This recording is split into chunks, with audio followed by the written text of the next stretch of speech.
Hey, what's up? This is Cam from the Brother Slim, and today we are diving back into the story of Oathsworn into the Deepwood, resuming our journey through this gribbly forest with chapter 16, titled The Bargain. So we've already got it all set up, and basically if we were mutilated or not mutilated, we would choose where to start reading based on that. So we're going to go ahead and do that. Here we go.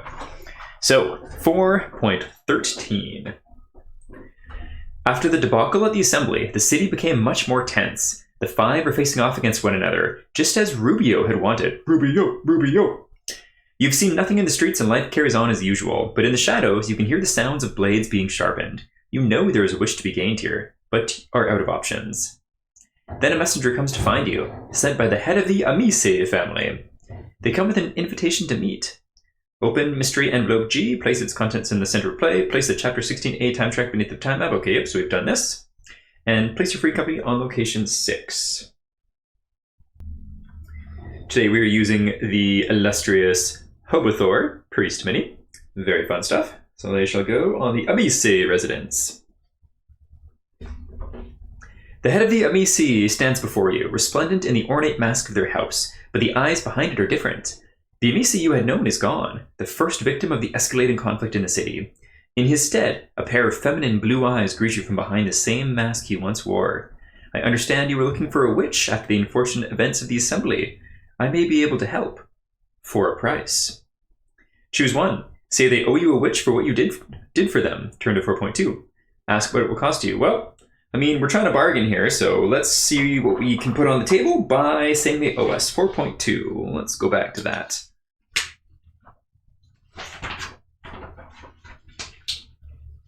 Okay, so Oathsworn gain tokens. We owe you nothing, the Amice says plainly. You struck a bargain with my predecessor, not me. That's a cheesy, chintzy move. You don't know she does not acknowledge that her predecessor was her father. Though your failure has raised me up, I do not think I would give you something for nothing. I have a witch, a powerful one, but you will do something for me first. After everything that has happened, a part of you considers forcing the woman to give you the witch, but the sight of the dozen or so guards within striking distance sobers the thought. The five may be subject to the laws of Varum, but you are a long way from home. Only a fool would think the pact would save you from a family like the Amice. Resigned, you ask what she wants. You hunt monsters, do you not? Well, I want the heart of the greatest of them all, the Ogre of Thrace. Ask to see the witch, ask about the ogre. Well, we can probably do both these. So let's see about the witch first. 4.14.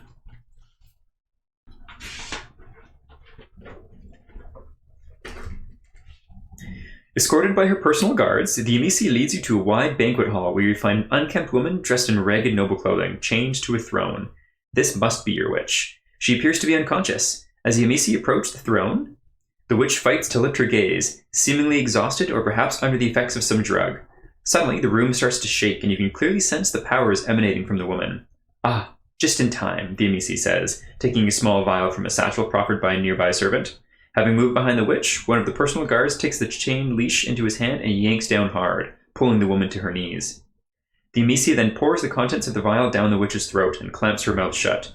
Oh, Aurelia, so sweet of you to try every time. The witch quickly becomes subdued, staring vacantly into the distance. Aether. Very difficult to acquire and extremely expensive, the noblewoman says, as she hands a small vial to you.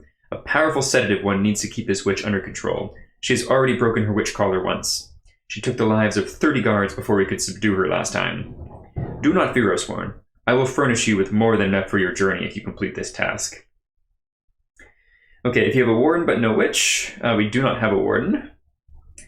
If you have the witch but no warden, if you have the witch and the warden with you. Okay, so we do have a witch but no warden, so let's do 4.6.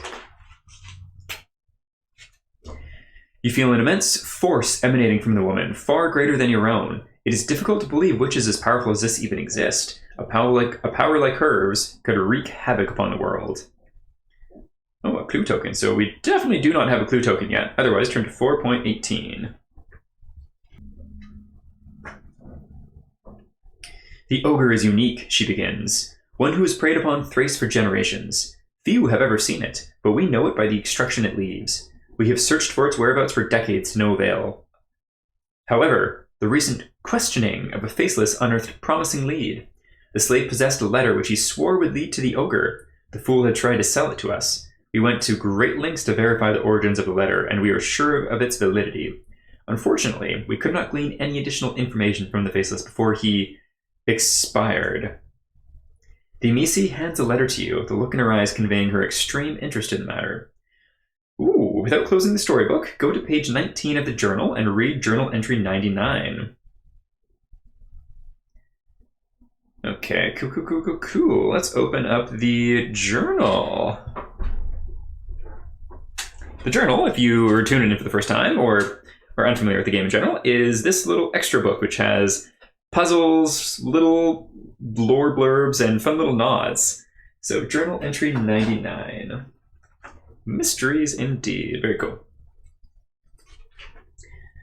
Okay, 99. Where you at? 101, 100, and back one more page to 99. Cool. This scroll, once sealed by a scarab mark, seems to have been sent many years ago. It is unclear how this might pertain to the Ogre of Thrace, though it does appear to point towards some kind of secret history. The letter reads, "The five continue to look down upon us, mistaking our restraint for a lack of conviction. Their arrogance will be our advantage. I convinced my dearest Mycel to pursue the means of teaching them the truth behind the Scarabello words, Mendo mas venoso, beautiful but deadly. They will learn that when they step on us, we bite back. Mycel has been meeting with a patron deep in the woods. I fear for my husband. Still, Mycel promises me this is the best way to return our family to glory. As with all letters, I entrust this to Anila of the Swan family. They are, and will forever be, our trusted advisors.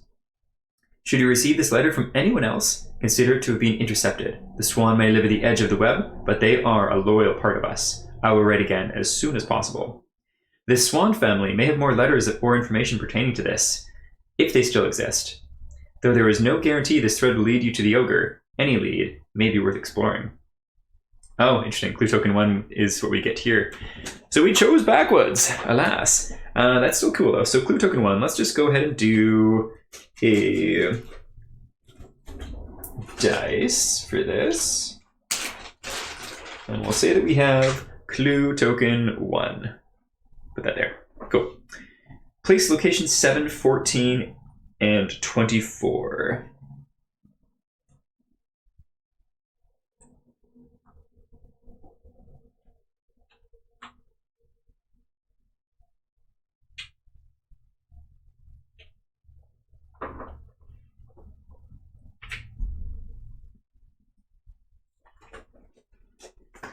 Okay, and back to the storybook / app, and we get these locations. We get the Python Servant Quarters,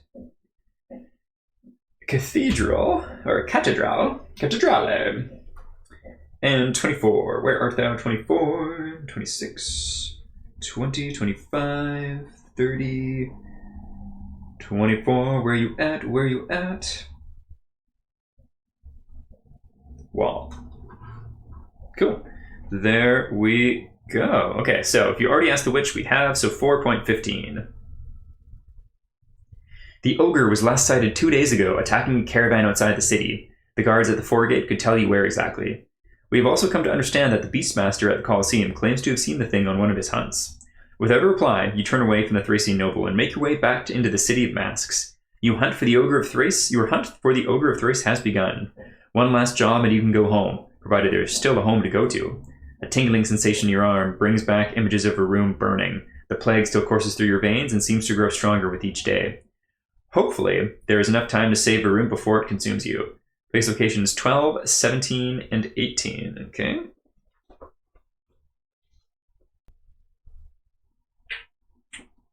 Okay, 12, 17, and 18. So we get the foregate, Colosseum pits, and waterways. Interesting. Increase the number next to the plague stage on your free company sheet by 1. If it already is at 3, each Oathsworn loses a combat token of their choice.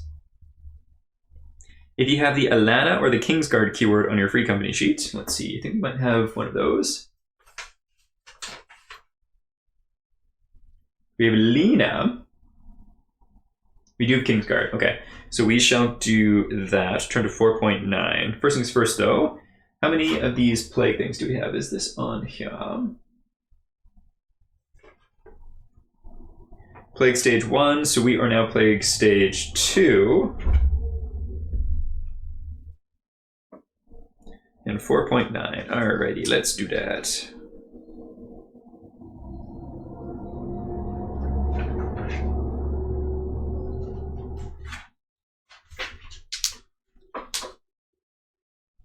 Returning to the crowded street, a faceless boy rushes up to you and places a sealed scroll in your hand, then quickly disappears into the sea of people. Looking at the wax seal, you notice the symbol of a water droplet centered within its border. If you have the Thracian blade, which we do, turn to 4.10. Let's do it.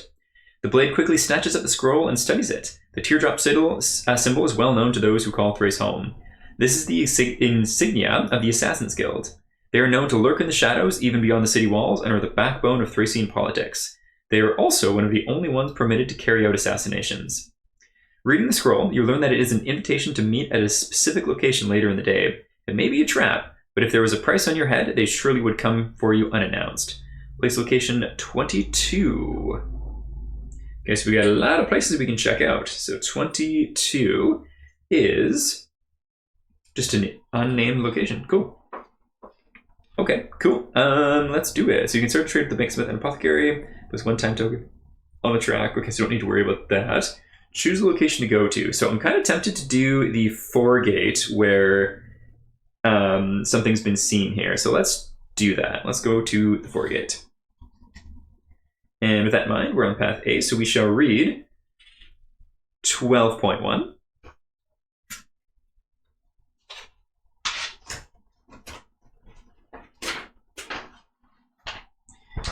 You head to the foregate, intent on discovering more clues about the caravan that was recently assaulted. As you approach, you notice a group of masked guards without animal ornamentation speaking among each other. Their conversation drops to a whisper as you pass. Okay.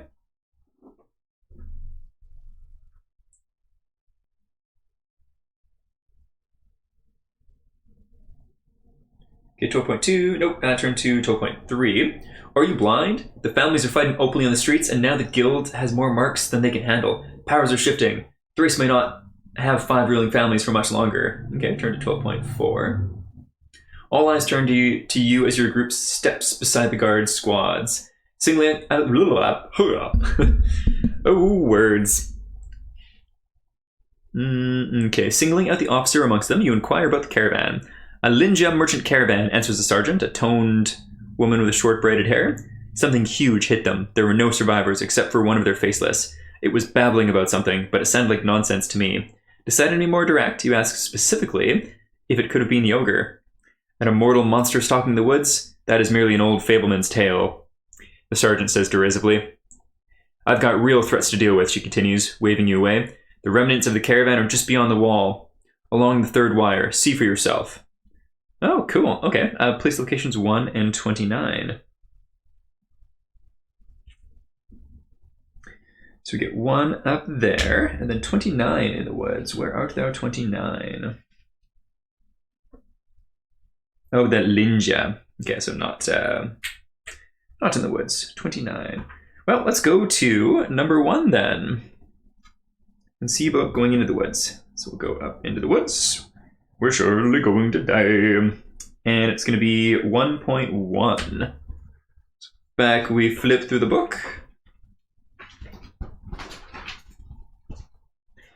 Many wires snake their way through the Deepwood to the entrance of Thrace. Following the one pointed out by the sergeant, you eventually find the remnants of the destroyed caravan.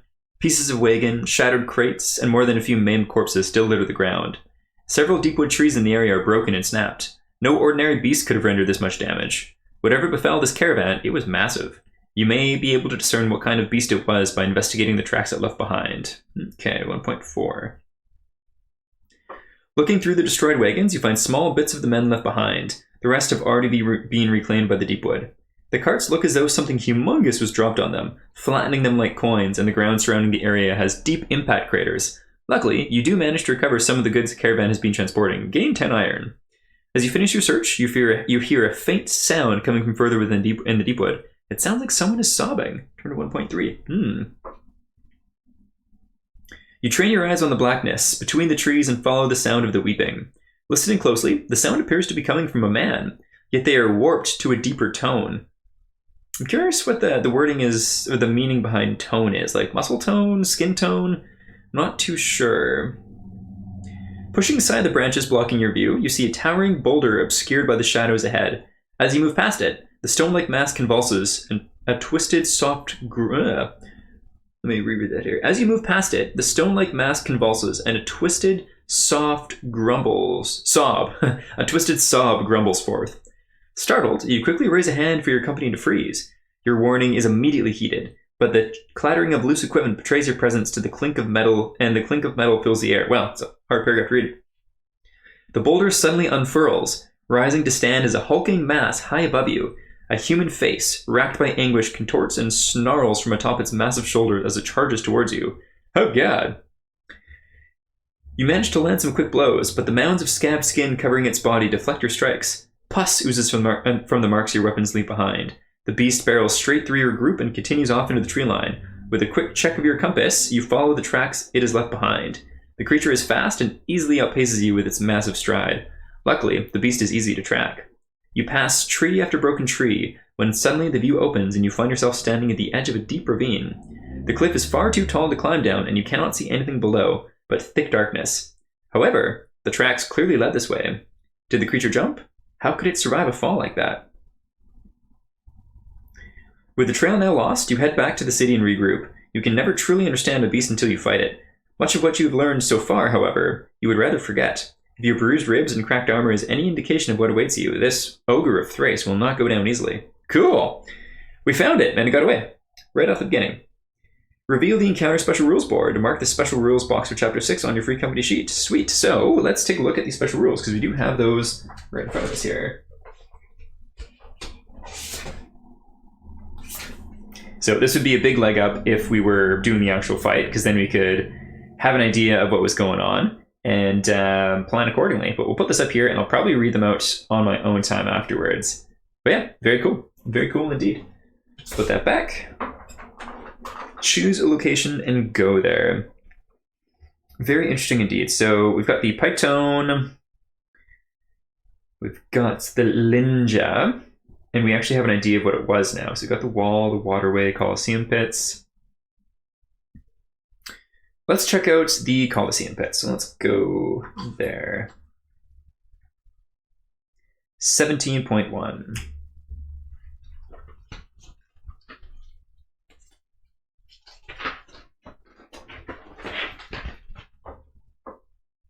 Stepping into the dark corridors beneath the Colosseum, the thick stench of death and sweat hangs in the air like a cloud. You've been told one of the Beastmasters here may have seen the ogre. While gladiators look on from behind iron bars, you question some of the game makers. It does not take long to learn that the Beastmaster you seek is no longer counted amongst the living. It seems he'd been slain recently by the very creature you yourself saw in the arena. There's little empathy for the man. Only fools would dare to try and enslave the wild creatures of Deepwood. Such an insane undertaking would be unheard of in any other known city or town. Walking back to the surface, you're about to leave when you hear a deep rumble emanate from one of the cells. You hunt the ogre, it says. Drawing closer to the cell, you see a hulking shape in the shadows. Hot breath billows between the bars, and you can sense the size of the thing within. You retrieve an amber torch from the sconce and draw it in front of the cage. Towering above you is the immense frame of an armored Ursus. Shackled to the floor of the cell, he is carving strange shapes into the wall using nothing but thumb claw. Oh, do we have an Ursus with us? Let's say we do. 17.10.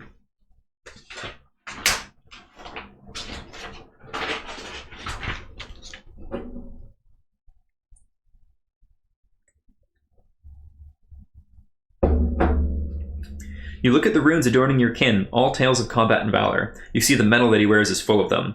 With nothing else to record on, he took to inscribing his saga on the walls, the floor, even the ceiling. He's been here a long time. The smell he gives off is one of age and potency.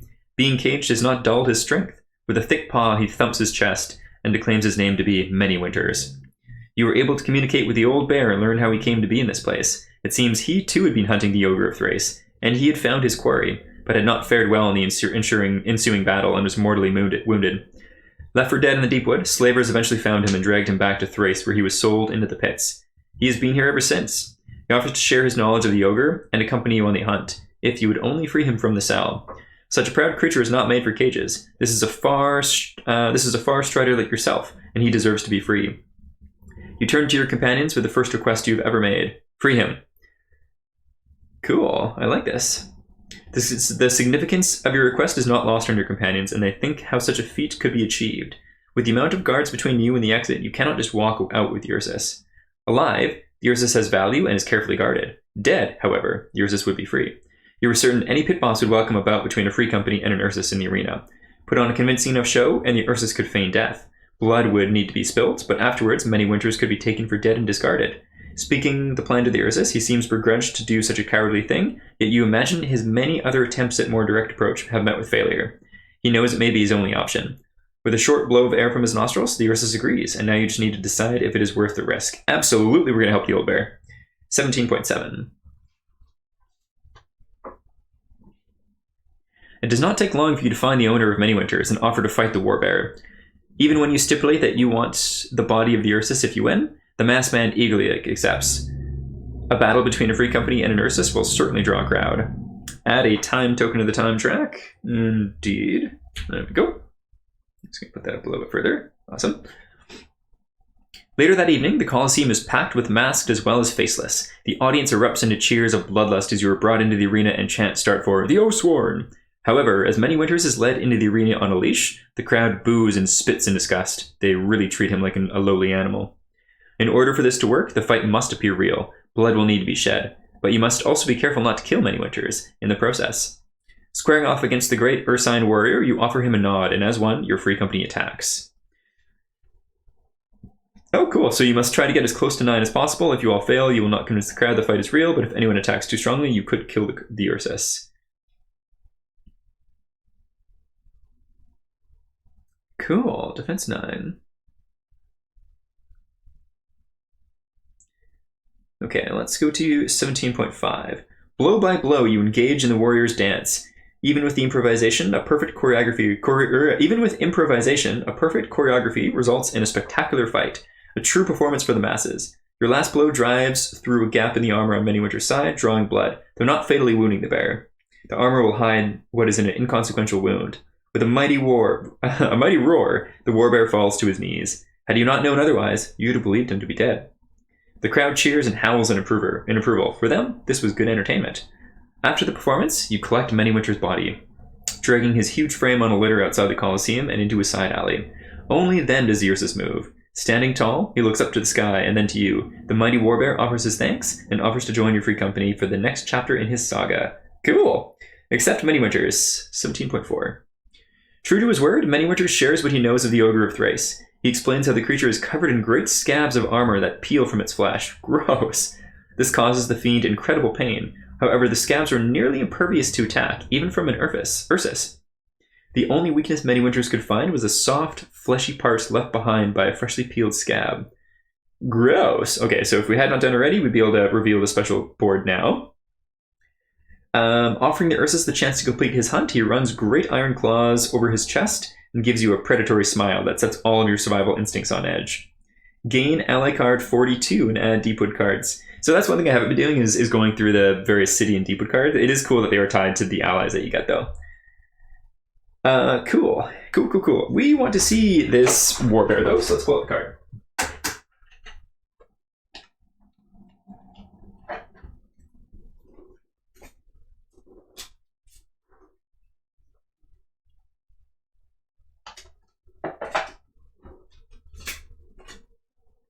Sick.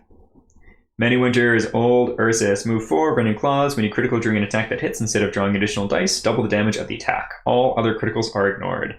Cool. Let's see if we can get a little bit closer there. Yep, that's sweet. That's very cool indeed.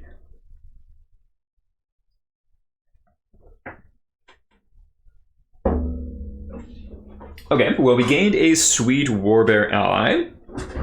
We didn't gain any additional clues, though, so let's go to the Cathedrale, because I think this might be where we can get information on the Swang family, and possibly the Scarab family, if that's going to be a thing.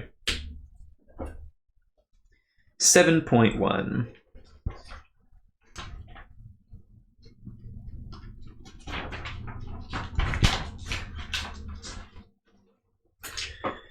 7.1. The Cattedrale is an impressive architectural feat. As you move through the building, its halls are eerily quiet. Eventually, you come to an archway with a humongous spider web stretching between its columns. Something about the site reminds you of a detail you read in one of the letters. Oh, and that's it, hey? Interesting. So we were told about the swan family being at the edge of the web.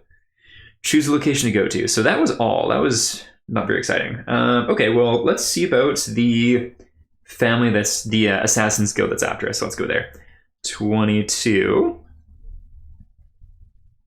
22.1. Alrighty, Rue, 22.1.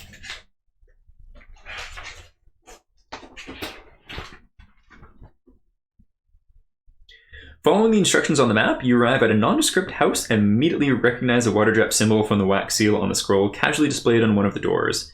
As you approach the door, a small slit opens and a pair of inquisitive eyes looks you over. When you hold up the scroll, the door is opened and you are ushered into a house of darkness, lit by a single amber torch whose light fails to reach the walls. As the door is shut behind you, a woman emerges from the shadows wearing a plain mask concealing her face, an assassin's mask. If you have Kingsguard keyword on your free company sheet, which we do, turn to 22.3.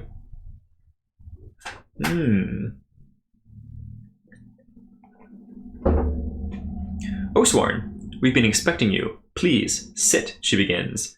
You suddenly notice a number of chairs arranged behind you that were not there moments before. Looking back to the masked woman, you see a table and some wine being brought from the shadows by a black-clothed individual, and you begin to wonder how many more people are hidden in the shadows. The masked woman sits and proceeds to fill cups for everyone. Presumably as a sign of trust, she takes a sip of each cup before passing them over to you. Perhaps it is a customary gesture to show that you are not about to be poisoned. I'm sure you know why you were here, she continues. You've already dealt with one of our operatives, one you would know as Alana. There is no emotion in her words, neither contempt nor relief, but you remain tense, ready for an ambush. The woman then signals into the darkness, and a faceless appears, naked from the waist up, with brandings all over his back. This is the contract you successfully foiled, she says, gesturing to the faceless. By right, you may now terminate the contract if you wish. As she turns the faceless man around, you see the brandings carved into the flesh of his back are in fact the words of the contract itself. This man is literally a contract of flesh and blood. As you study the words, you can read the name of the King of Varum himself. He is the mark. Kill the contract and our obligation will be at an end. If you choose not to, the contract lives and will remain active. You can barely believe it, but it seems that the life of the King of Varum is endangered by the survival of this faceless man. Oh god, what an awful city. Choose one. Kill the faceless to end the contract and save the king. Leave the faceless alive and allow the contract to continue. Well, we're going to save the king. We like that boy king is good. As far as we know, at least. 22.2. Brutal that this guy's got to die for it, though. Life is often cruel, and the truth is some lives are worth more than others. The king's death would only be the first in many others that would follow. Killing this one faceless will save many others. Drawing the dagger, you make it quick. There is no glory in killing an unarmed, shackled man, no valor in doing the butcher's work. But looking into the cold ceramic mask staring at you, you know this death was necessary. The contract is now terminated, as our code decrees, the masked woman proclaims. So it is written. From the shadows, you hear a dozen other voices echoing the phrase, "It is written." The contract of assassins of Thrace live under a set of rules and laws that all must abide by. Without the opportunity to ask further questions, you are led back out of the house. Choose a location to go to. Interesting. There's no keyword or anything for that, so I'm curious where that's going to come into play and how.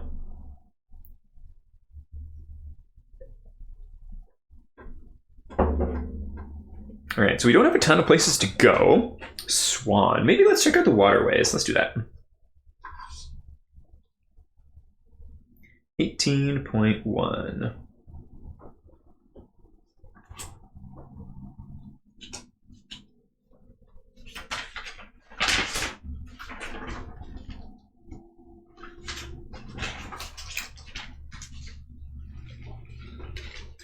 Barges filled with goods, slaves, and nobles trickle down the tainted canals of the waterway. The smell is overpowering, and you can see why the masked ones are burning incense on the decks of their barges. Looking around, you find no clues to your mission, noting only that the building lining the canals have an ancient design and appear to have been built atop older structures. Yeah, so we're definitely been giving the vibe that the city has a bunch of old secrets and it's built up on top of what came before and what's been eliminated. I think there's definitely been like a lot of families that have come and gone. Well, so we got the Python Servant Quarters or the Linja Faceless District. Servants are faceless. Let's go with the faceless.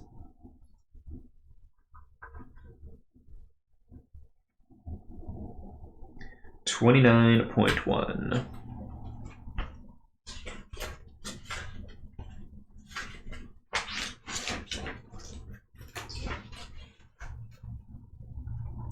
The faceless district of the Linja family appears very much the same as the others, with only the designs of the overseer's masks to differentiate them from the rest.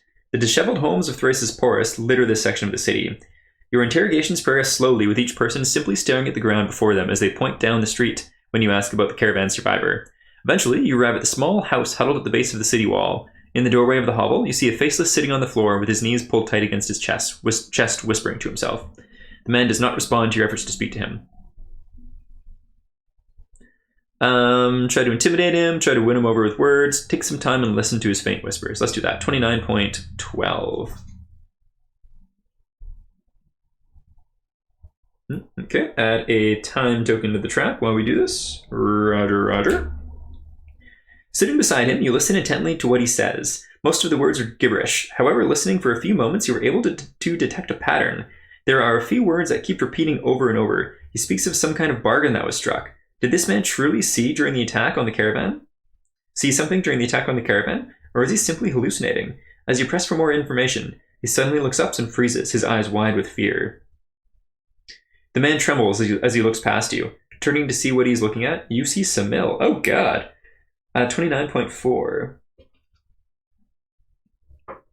The battler brother you lost on the wire road to Bastogne is just as you remember him.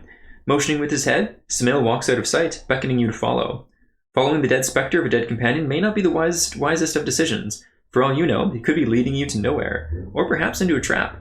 Following him will also consume more of your limited time. Regardless of whether you have anything to show for it in the end, then again, he has rarely communicated with you up to this point. Is this merely a sign of your growing madness, or could this be something else? Let's follow Samil! Especially creepy the fact that the other insane guy seemed to see him too.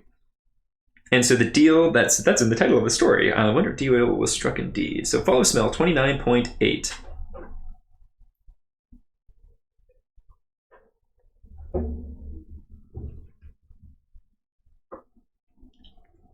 We're adding more time here. So if we were playing, we would no longer be getting an extra unique item. Okay, Samil leads you down several small streets, often only to the edge of sight. You try to keep up and catch a few glimpses here and there of him pointing down another alleyway. In the narrow city streets, you lose your sense of orientation. If you have the Herald ally, which I believe we do, 29.7. Yeah, we do. In your attempt to keep up with Samil, the Herald suddenly rushes up to you with wild, transfixed eyes. "Wise is the fool who gives power to gain power," he says, "but foolish is the wise one who gives it for nothing." Oh, what does this mean? Wise is the fool who gives power to gain power, but foolish is the wise one who gives it for nothing. He looks at you expectantly, as if awaiting a response. When no reply comes, he begins to laugh maniacally. "You'll see!" over and over. Returning your gaze to Samil, you find him up ahead, waiting expectantly for you to catch up. This wild goose chase is taking up much time of yours, and could jeopardize your mission if nothing comes of it. Wise is the fool who gives power to gain power, but foolish is the wise one who gives it for nothing. Oh, the Herald is so interesting. I really like them as a character, and I'm stoked that they came back, actually, because they haven't been in it for a while, or we've missed them if they have. Oh, I don't... rushes up with wild transfixed eyes. I guess we're going to keep following him, 29.5. As you follow Samil, you begin to question your own sanity, having allowed yourself to be led by a phantom through the streets of a city. Samil has haunted you since Bastogne, and you will still have nothing to be able to, and you still have not been able to learn why. The tales of Oathsworn losing their minds to the horrors they witness are many, yet you always assumed you were immune to the melancholy. Perhaps that is what all Oathsworn believe, until it is too late. Your reverie is interrupted as you see Samil disappear through the door of an old abandoned manor. A barricade surrounds the building, and several signs are posted which forbid entry, each with symbols warning of malefice to those who disobey. The warning signs appear to be ancient, as the building itself. Well, we're definitely going to enter the manor at this point. 29.3.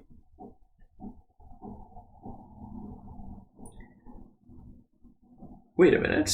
Okay, place location 28, go there. Another unmarked one, which is cool. So we shall go to 28 and read 28.1.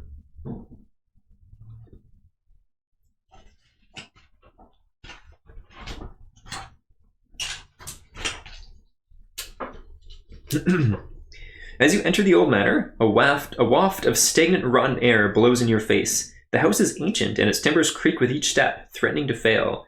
Samil is nowhere to be seen as you move carefully through the house, checking every dark corner for threats. The scant rays of light squeezing between the slants in the boarded-up windows play tricks on your mind, casting strange shapes that seem to conspire with the shadows. Okay, perform a spot check, 28.3.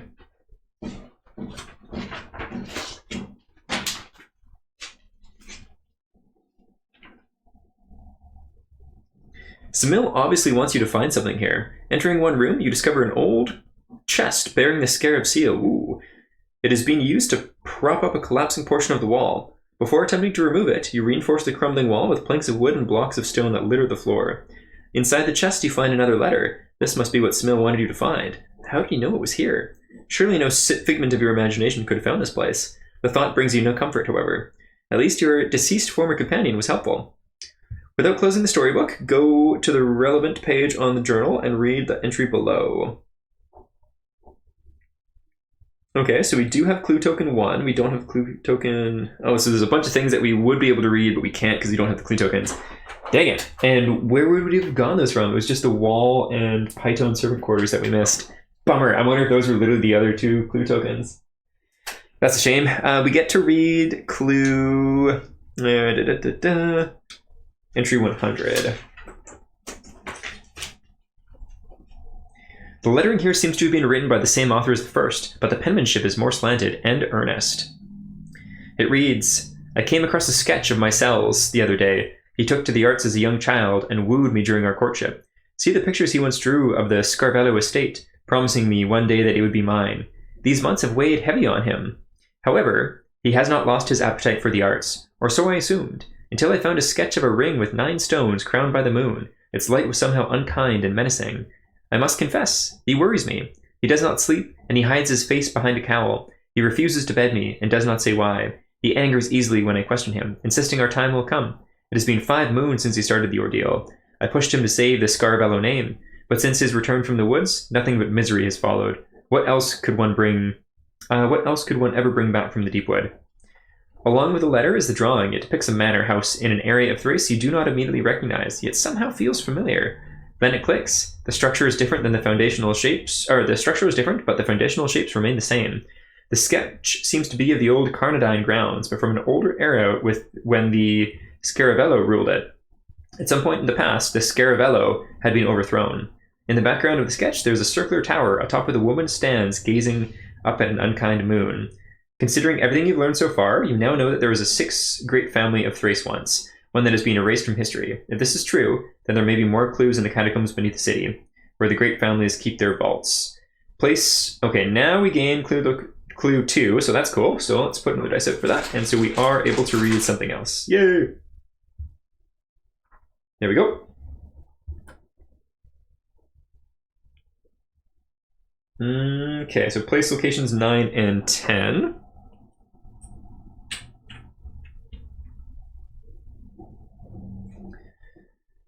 Catacombs, so we're definitely going to be doing that. Carnadine grounds, cool. I think we'll probably do catacombs first, and then... Sweet, so let's read this next one then. The third entry is wrought with panic, so we didn't miss any clues, they just happen to be here. Once elegant lettering is now jagged, written with such haste, the ink was smudged beneath the hand. It reads, Mysel's visits to the Deepwood have become more frequent. And though he brings back good news, it is what he leaves behind that concerns me most. The first month he took with him a frail, faceless shoemaker. The second he took a crying crone too frail to even stir a pot. On the third he took a cripple in the twilight of his life. And on the fourth, a mute in his noon. It has now been 9 months. The faceless never return, but such losses do not worry me. They are breakable iron, but each time my son returns to Thrace, he is less of a man. It is as though I see a ghost wandering our halls. I beg him to tell me what our patron is offering him in the Deepwood, but my cell merely insists that it will take time. All the while, the Volpe and Carnadine hover like vultures. I cannot help but feel an end rushing to meet us, either by dog's teeth or fox's claws. Or perhaps something else. This Mycel seems to have been the leader of the lost house, but something happened to him. Whatever it was, it has led to the downfall and erasure of his house. Gain 2, clue token 3.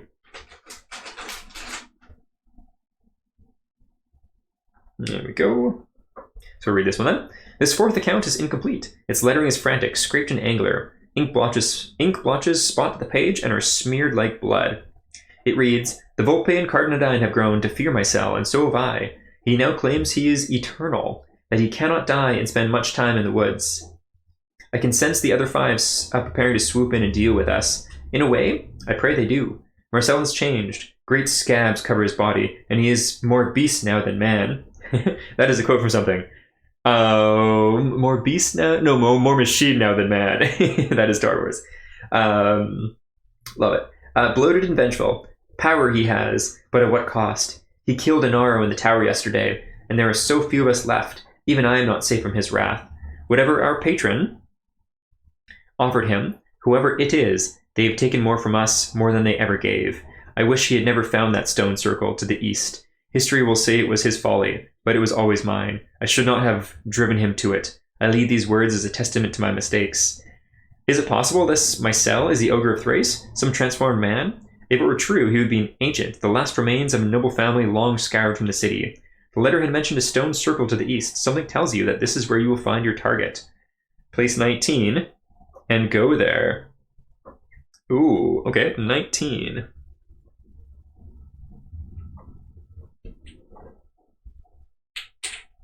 And go there. All right, so we read 19.1.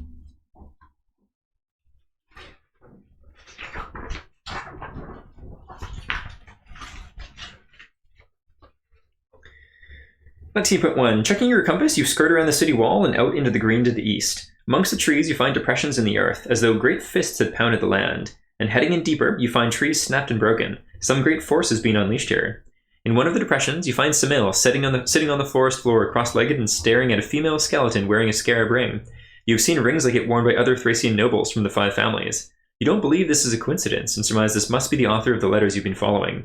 Marcel's wife. Moving closer, you note the damage to the body. The woman had been crushed by an immense force.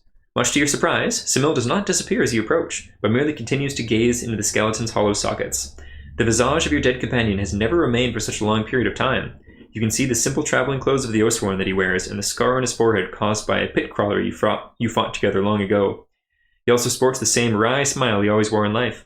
His presence begs a question. Ask Samil why you keep seeing him. Absolutely. 19.6.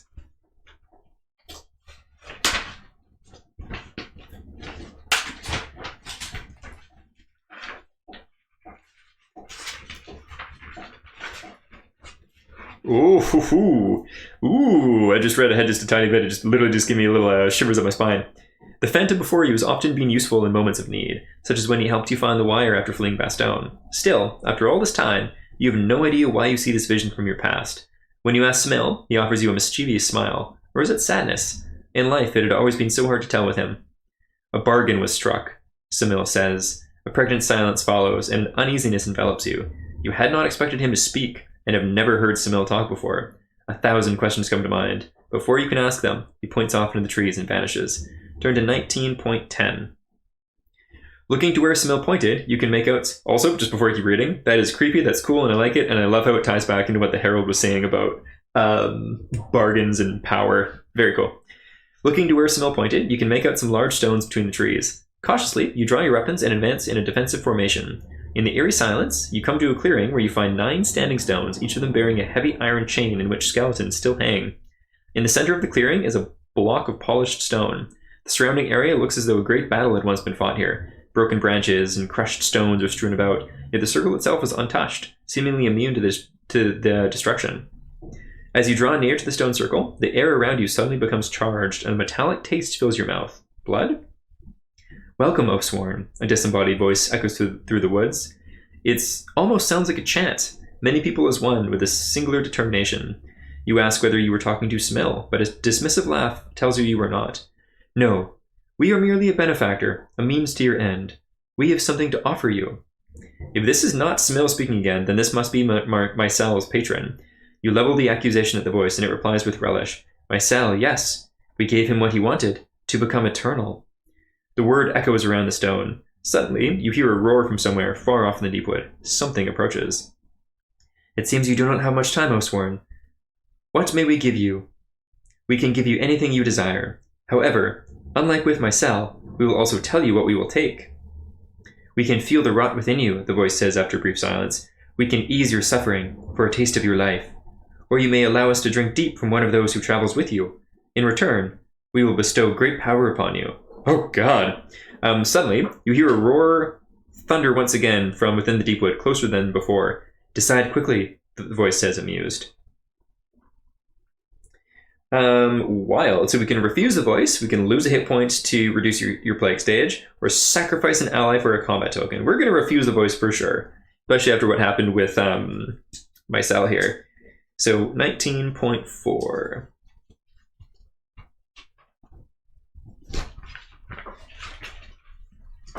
Laughter echoes all around you. Not enough? Perhaps you crave something sweeter, asked the voice. There is so much more we can offer you. Simply give us one of your own, and we will give you true power. You will need it for what is coming. The voice is promising a permanent token for the sacrifice of one of your own. Make your secret decision. If you wish to sacrifice an Oathsworn to the voice, set your die to 1. If you do not wish to sacrifice, okay, so we're not going to sacrifice. These secret decisions are really cool though, and they'd be a lot of fun playing with the group. 19.5. Well, a lot of fun with the right group.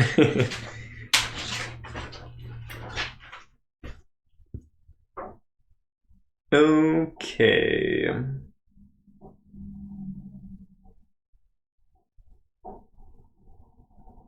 $19.2. Oh my goodness. So just as a little fun aside, if we did sacrifice someone, the Oathsworn who set their die to 2 is the one who will be sacrificed. Okay. So we're not doing that though. We are reading...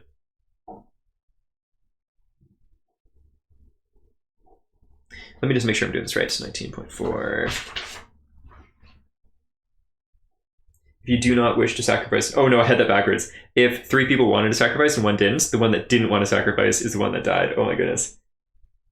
Okay, so no one is setting it to 1, so we're just going to read 19.3.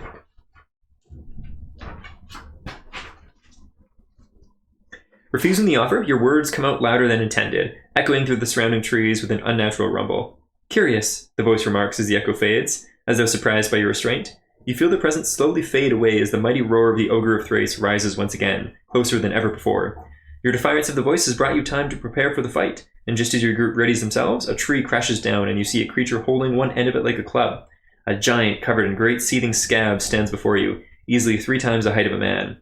As it lets loose a blood-curdling roar, you feel blood trickle from your ears. My cell, the Ogre of Thrace, has come. Very cool. So just because I'm really curious, I actually am going to go out of story time for a sec here, and I want to read the catacombs because I kind of want to see what's down there. So 9, let's just go ahead and read this. Then we'll do the what's in the box. So 9.1. Yeah, really, really cool lore of the city. This has been like a highlight for sure. 9.1.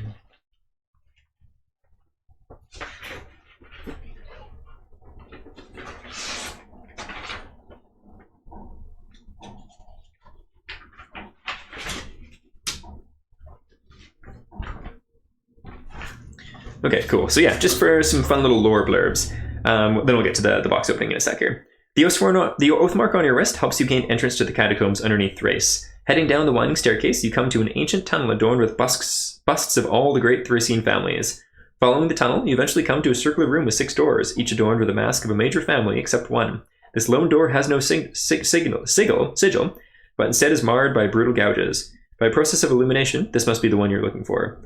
At its center, between the gouges, you see a small circular device which appears to be a sequence lock consisting of 2 wheels, one rotating around the other. It would have taken a master artificer to craft such a mechanism. Returning without closing the storybook, turn to the journal, page 61. Solve the mystery of the door. When you have chosen a sequence of 4 sigils, return here and continue. Page 61 of the journal book.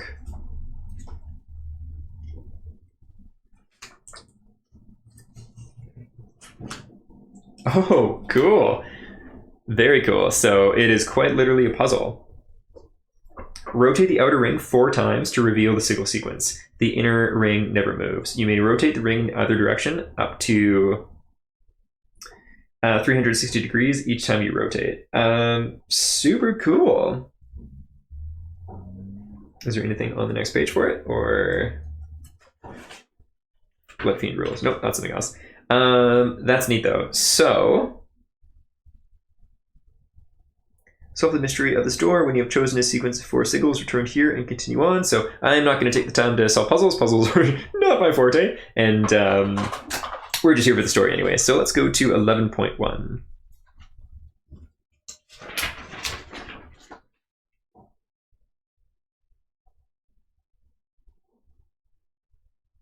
Okay, so if you answered Scarab, Ant, Fox, Snake, so that'd be Scarabello, Amize, and Volpe by tone.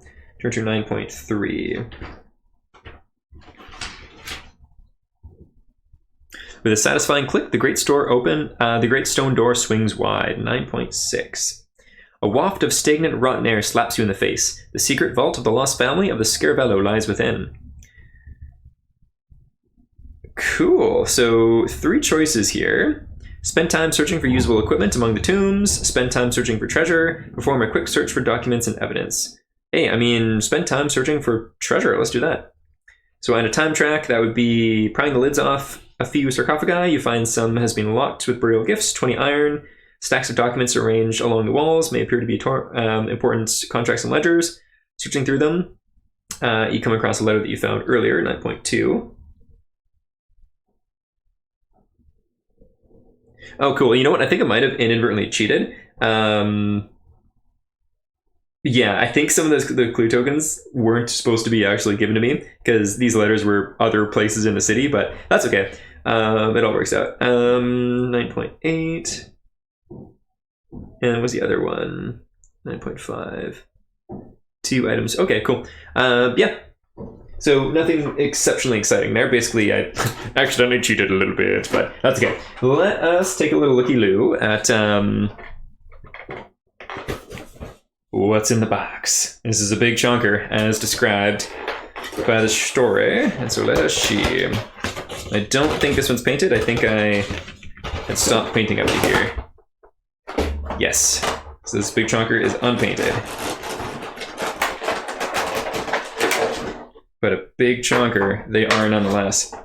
Oh my goodness. That is a heavy hunk of plastic.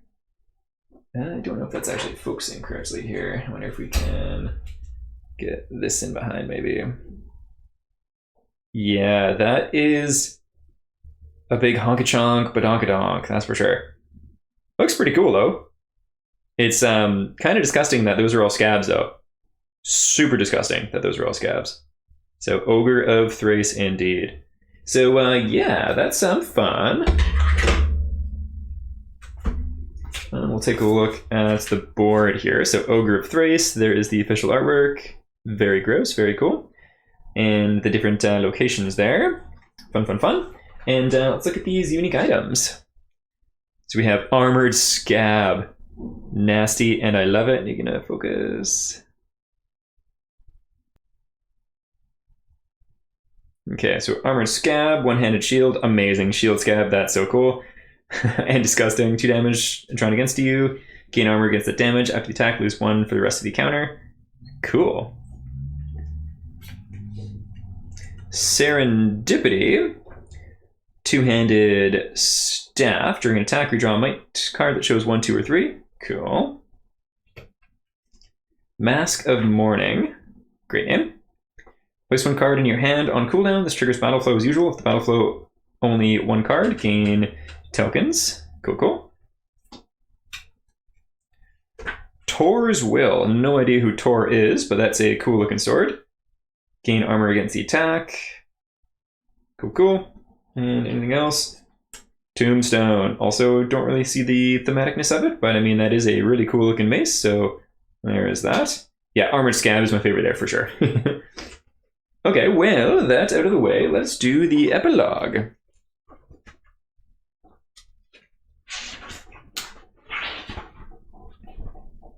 Okay, so we do not have the Dark Pack. Turn to epilogue 2. With the Ogre of Thrace lying dead in the muck of the Deepwood, you turn to the altar in the hopes of giving the companion... Oh, nope. Oh, sorry, that's the wrong one.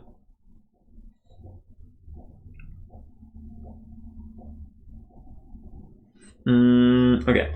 You remove the ogre's heart. Wait a minute.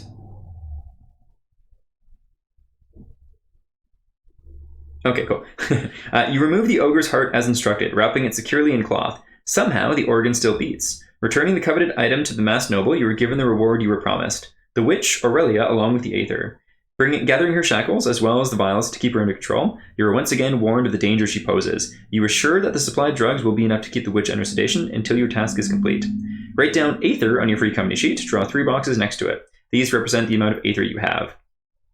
The grim reality of the keening rises in your mind, and you begin to wonder if you'll be able to carry the deed out when the moment arrives. Perhaps there is still another way to achieve the goal, something that you will discover on the wire. Until then, you are sworn to the task, and there are still plenty of marches between Thrace and Varoom. Gain 32 iron, tally loot, level, and losses. End of chapter 16.